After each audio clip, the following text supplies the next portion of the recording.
Hello everyone, welcome back to my channel. তো pan card 2.0 চলে এসেছে।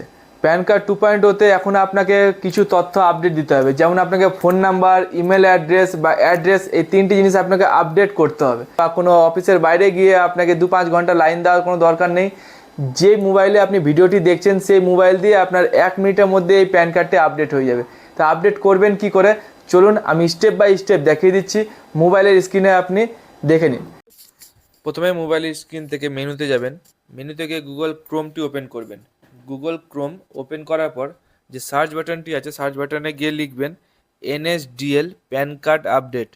এটি দিয়ে সার্চ করলেই দেখবেন আপনার অ্যাড্রেস আপডেট ফেসিলিটি ওপেন হয়ে গেছে। সেই লিঙ্কে ক্লিক করলেই দেখবেন নিচের দিকে নামলে দেখা যাবে যে প্যান কার্ডের নাম্বার চেয়েছে, আধার কার্ডের নাম্বার চেয়েছে, আপনার জন্ম মাস এবং জন্ম সালের ডিটেলস চেয়েছে। অল ডিটেলস দেওয়ার পর ছোট্ট বক্সটিতে টিক মার্ক দিয়ে নিচে নামবেন, দেখবেন আই অ্যাম নট এ রোবটে ক্লিক করলে নিয়ে সাবমিট করে দিবেন। তারপর দেখবেন কন্টিনিউ উইথ ইকেওয়াইসি আছে, ওটাতে ক্লিক করবেন। ক্লিক করার পর আপনার আধার কার্ডে যে ফোন নাম্বারটা আছে ওটি থেকে ওটিপি ঢুকবে, সেই ওটিপিটা দেওয়ার পর সাবমিট করে দিবেন।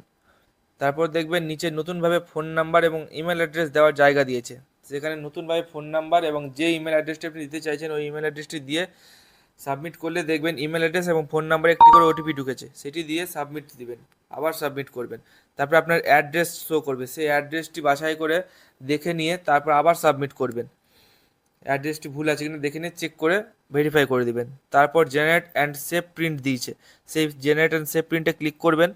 ক্লিক করার পর আপনার যে ফর্মটি আছে, যা আপনি আপডেট করলেন, সেই ফর্মটি আপনার কাছে চলে আসবে।